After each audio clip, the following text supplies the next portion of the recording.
Good evening and welcome back to F and CCD.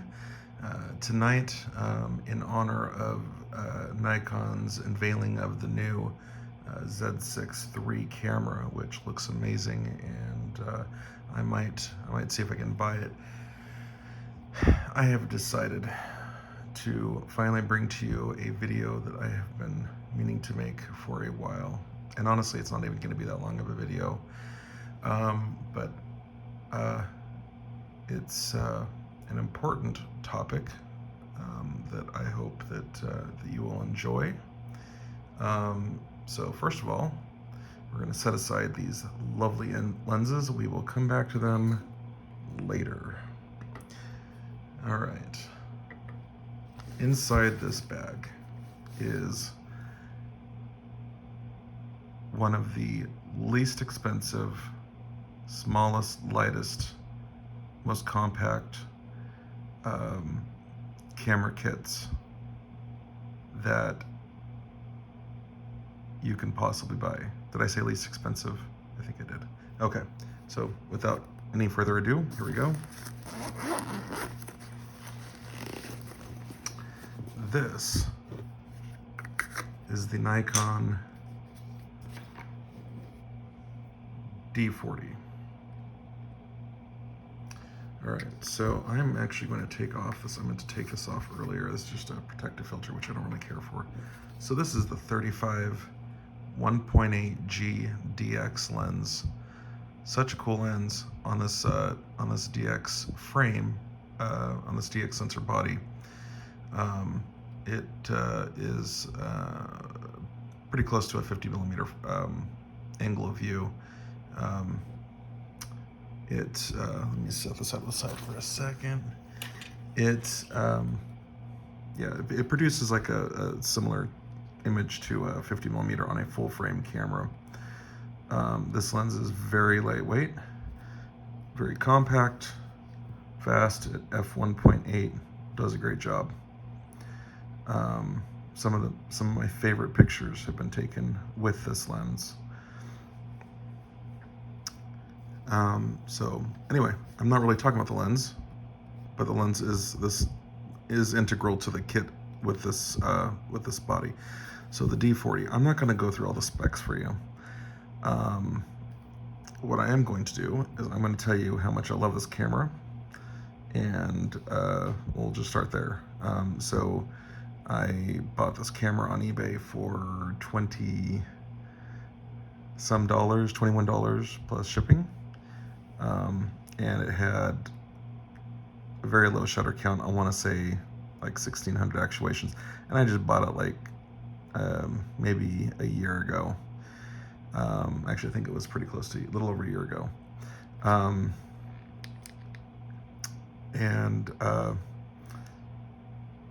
It's very unassuming at first, but keep in mind this camera came I think in 2008, and just a few years after the D70. The D70 was the first kind of consumer-ish, more consumer-ish than the D100 sub $1,000 body that Nikon released. It was better than the D100 with the exception of a couple things. But generally speaking, image quality performance was better than the D100. And this, with the exception of a couple things, surpasses the D70. The D70, first of all, it can't do black and white in camera. That kills me. It hurts me. I love shooting black and white. I love getting nice black and white JPEGs straight out of the camera. Love it. This produces some of the nicest black and white JPEGs straight out of the camera that I have ever seen. So this is a 6 megapixel. This has a 6 megapixel CCD sensor. Produces lovely images, and for some reason, I'm not sure why, because I'm sure I believe this sensor was the same sensor that was used in most of the other 6 megapixel cameras that came out around the time. But for some reason, this 6 megapixel sensor produces just the loveliest images with seemingly the least amount of noise. Anyway, anyway, this camera, very light, very compact, just such a great little companion for taking out on trips or whatever. I don't like to have the shoulder strap on it. I'm not a fan of the shoulder strap, but I do like to keep it in that low pro case, which I'll talk about a little bit more in a minute. Fits perfectly in there with one lens.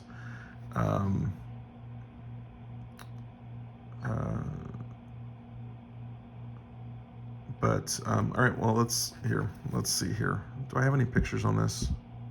I do. My lovely wife, my lovely daughter. She's cutting paper. That's one of her favorite pastimes, is to cut paper. Anyway, as you can see, black and white. I always shoot black and white. I love black and white. Currently have it on the ISO 1600. If you can get like a nice window, some nice window light at ISO 200, wide open at f1.8, you can't go wrong with that. Oh, and by the way, this blows the image quality of like the D2H out of the water. That's a professional body that came out in 2003. Again, this does have a few years on it. This came out in 2008, if my memory serves me. Or was it 2006? Geez. No, I can't remember. But anyway, after this camera, the D40X came out with a, I believe it was the 8 or 10, I believe it was a 10 megapixel sensor. And I had an opportunity to have one for a little while and didn't care for it. Had some problems with it. I ended up returning it. Ended up getting the D60, and that also had some issues, and I ended up returning it. I think I sold the D40X. I had it for a while and I sold it. That was the one I wasn't happy with the pictures. The pictures were, compared to this camera, the pictures were muddy. I wasn't getting very good pictures out of the camera, and I believe that is because of the smaller photo sites on the sensor, because it's a higher density sensor, being that it's a 10 megapixel sensor instead of a 6 megapixel sensor. So let's see here. I'll let you hear some shutter sounds here. Let me put this lens right here. I'll take a little picture of it.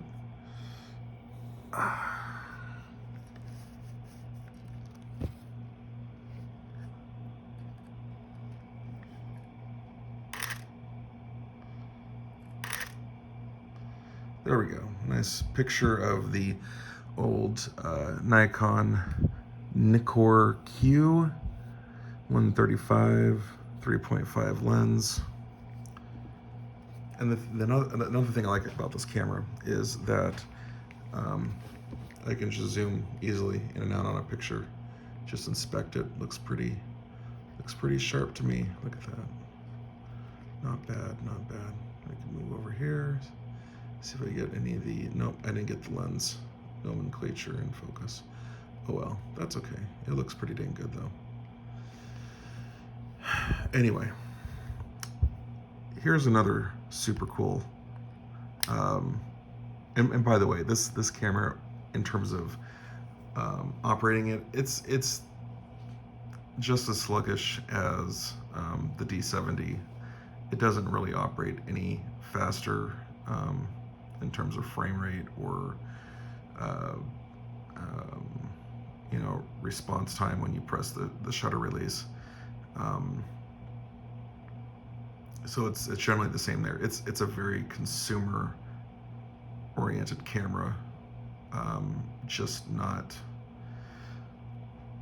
a pro camera by any means. However, that doesn't mean that you can't get pro results out of it. Like I said, this thing makes amazing, silky smooth pictures, especially in black and white. I absolutely love this camera for what it can do in black and white. Anyway, now I will say that the one thing that the D70 and like the D80 and all those other cameras have on this camera is that those cameras have a built-in motor drive. Autofocus motor for like the AFD lenses. So if that's important to you, but I don't mind taking a little extra time to do some manual focusing. Autofocus is nice on this if you have an AFS lens, like a G lens, but I don't mind doing autofocus in this camera at all. So as I said, this camera is missing, make sure it's off, this camera is missing the autofocus motor, which usually hangs out underneath here, underneath the lens mount. And it also is missing the other linkages around here that communicate with AI lenses. It doesn't really communicate with them, but it senses the aperture position on AI lenses, which is important if you want metering. However, let me show you something really cool. Because this camera lacks the extra features for metering with AI lenses, it actually is able to mount old pre-AI lenses. Here is a pre-AI lens. There's a 5 centimeter, which is 50 millimeter f2 lens. Nippon Kogaku, that's what Nikon was before they became Nikon. So I can mount this on my camera. If I can get there, hang on a second. There we go. There we go. So here is a camera from 2008 mounting a lens from 1961. This lens was made in 1961, but it is basically the same model of lens that was released with the very first Nikon F camera. So this is one of the first lenses produced by Nikon. And this awesome little D40 can make full use of it. So cool. So let me see if I can make a picture with this. I'm just going to set it to minimum focusing. No, let's see here. Set it a little further out. Well, help if I turn it on.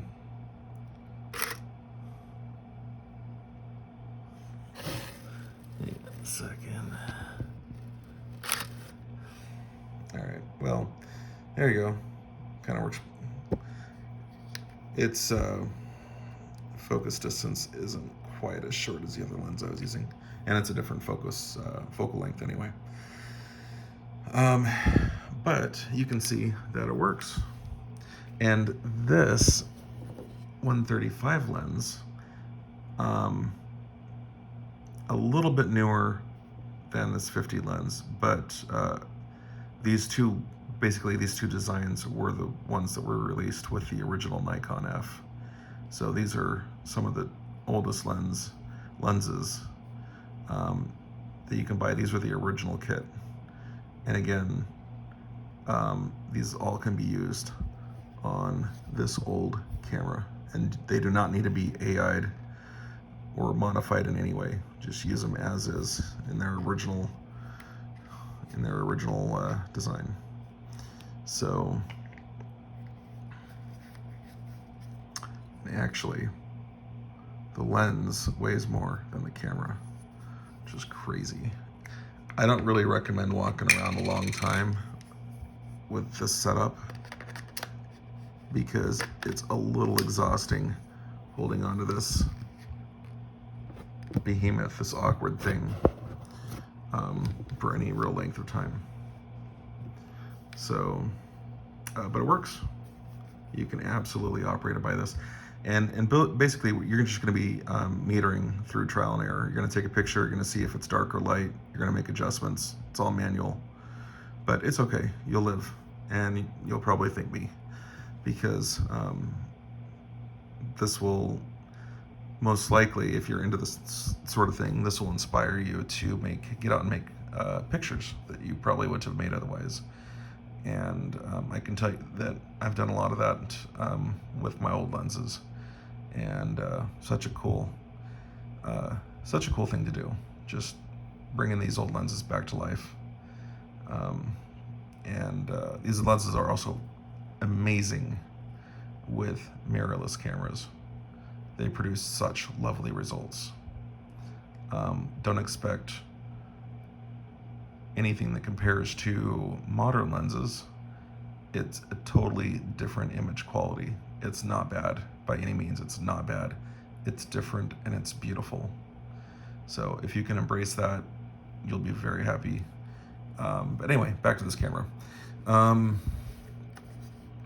So I'll take this off, and I'm just going to put the original, hang on a second if I can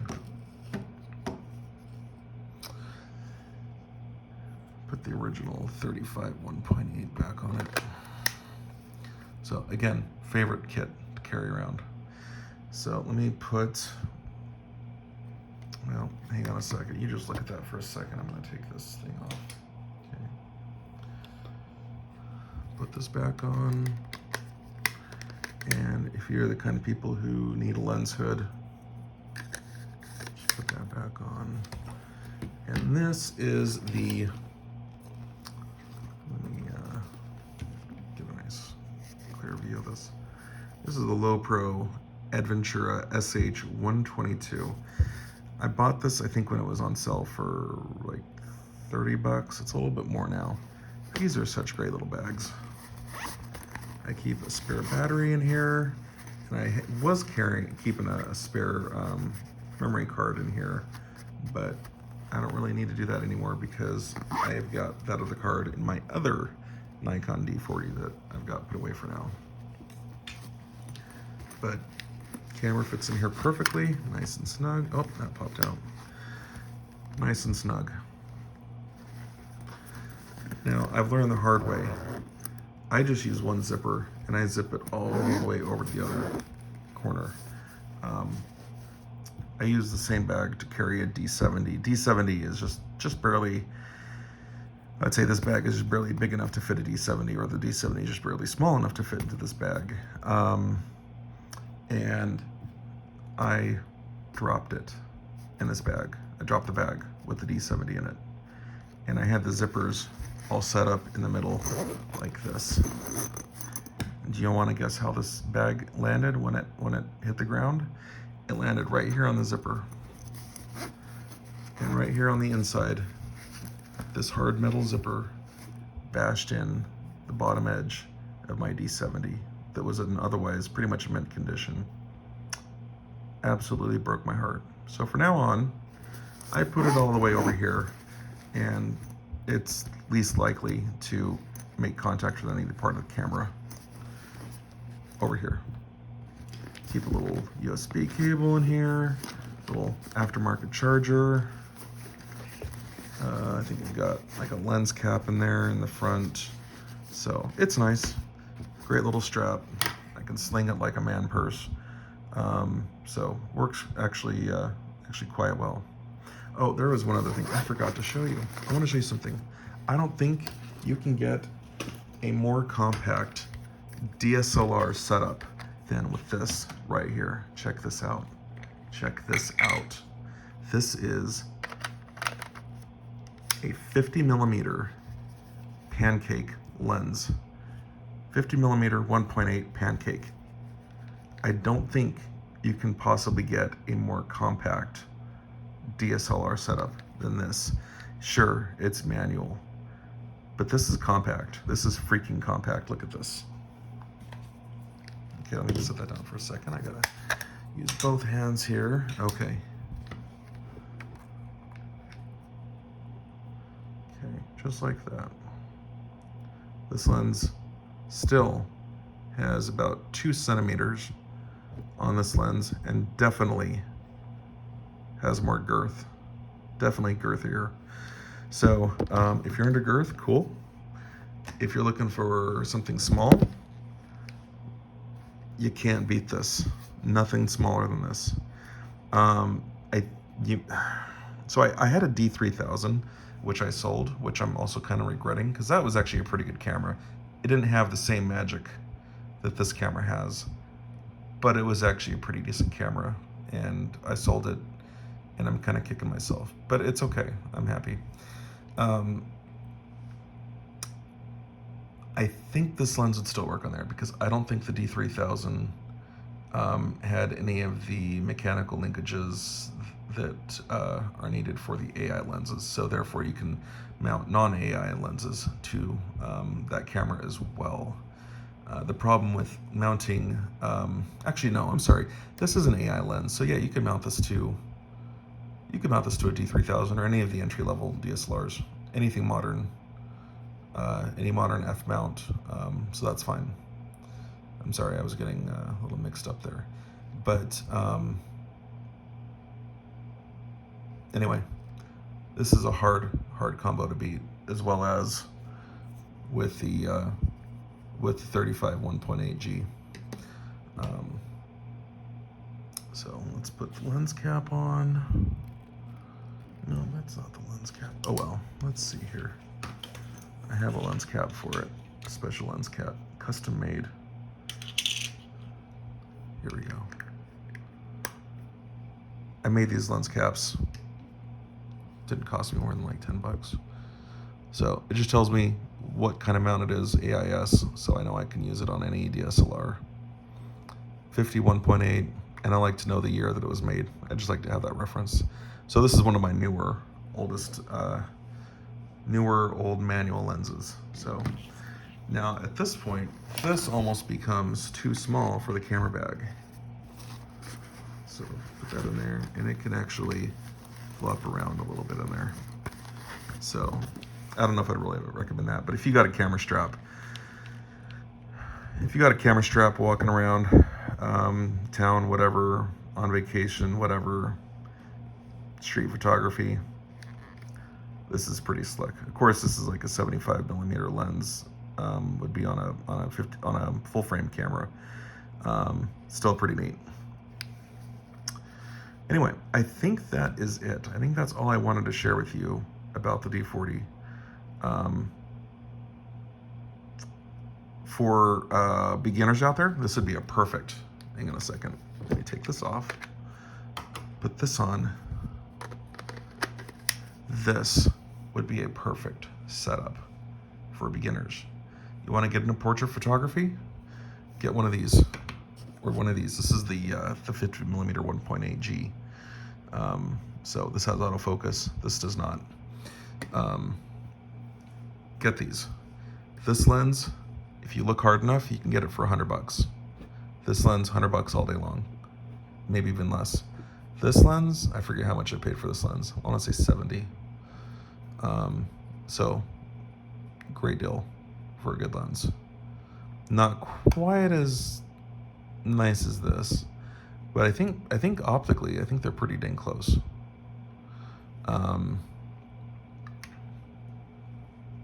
So for beginners, if you're strapped, if you're a kid who